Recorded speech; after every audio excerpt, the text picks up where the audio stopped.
So, as a young person living in Japan, I've always been very intrigued by the different events that were happening outside Japan. There was the Cold War, there were wars in different parts of the world, Vietnam and so forth.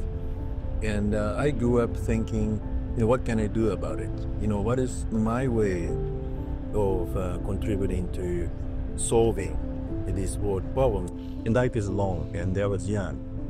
So, I thought I could afford taking a year off. That's why I decided to come to France, and that was a life-changing decision.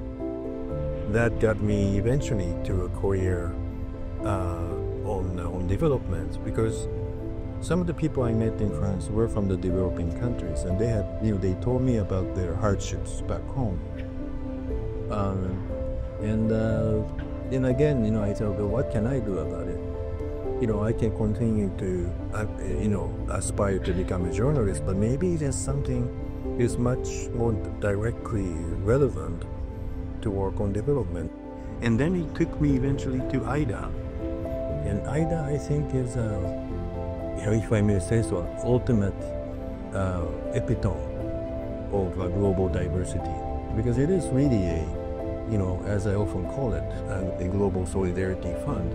And the whole idea is to help each other. And I have seen nothing else that comes close to IDA in that respect. And I sort of feel like now coming back to France, my life has taken full circle. So I had fantastic 1 year here in Kako, as I mentioned. But what this year taught me was that the world is so diverse, and it is far more diverse than the world I knew, which is just Japan and the United States. Development is a very difficult thing to do. You have all kinds of political and economic and financial and social and other issues to deal with. This past year, we spent 1 whole year negotiating with donor countries on the 21st replenishment of IDA, and we have concluded the whole process with a $100 billion of development financing over 3 years. This is the highest amount ever for IDA, and I think there was a lot of happiness in the developing world about this conclusion. I joined the World Bank in 1988. Why? Because frankly, the World Bank is really the front line of development. What the World Bank does differently from other organizations is that we not only do we finance projects, we also mobilize knowledge. I think education plays a critical role in development, and it's really about building human capital. And if you look at the history of which countries have developed, almost in all cases, there was a huge emphasis on education. And I can see that it is something that builds the foundations of a person. 36 countries graduated from IDA because they grew and their per capita income level went up. So they graduated from IDA, but about 20 of them came back to IDA as donors. But they felt that they have benefited a lot from IDA and they want to give back to IDA. Now that's what I like the most about IDA. It's about countries helping each other because they know IDA works. They know that they benefited so much from IDA and they feel that it is time to give back.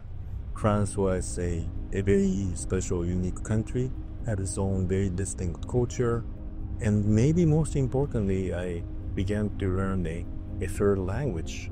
And having a third language really kind of opens up different parts of your brain. It really gave me a much broader perspective on the world.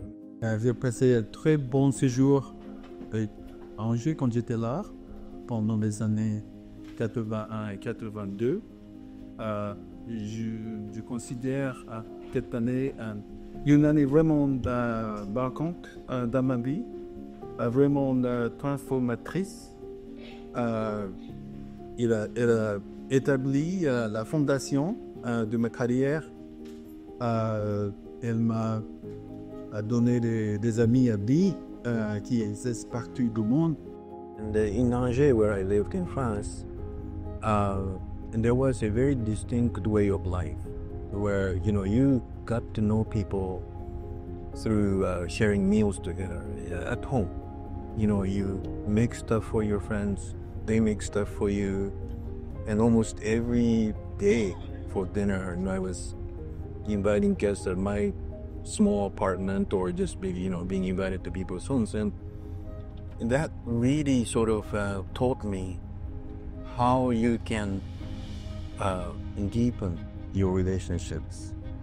And also, you know, to get to know people who have very little in common with you. So I think after a year in France, I came to embrace diversity, how I can enjoy interacting with people from different cultural backgrounds. And that, I think, eventually led me to development, because, you know, you're really helping people who are from completely different cultural, you know, historical backgrounds.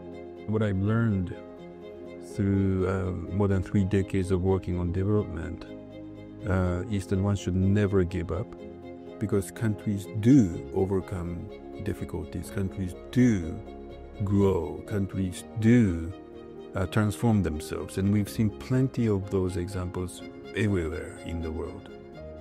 So, you know, these countries should not give up trying to reform themselves, get on the growth path, reduce poverty, and make a better tomorrow.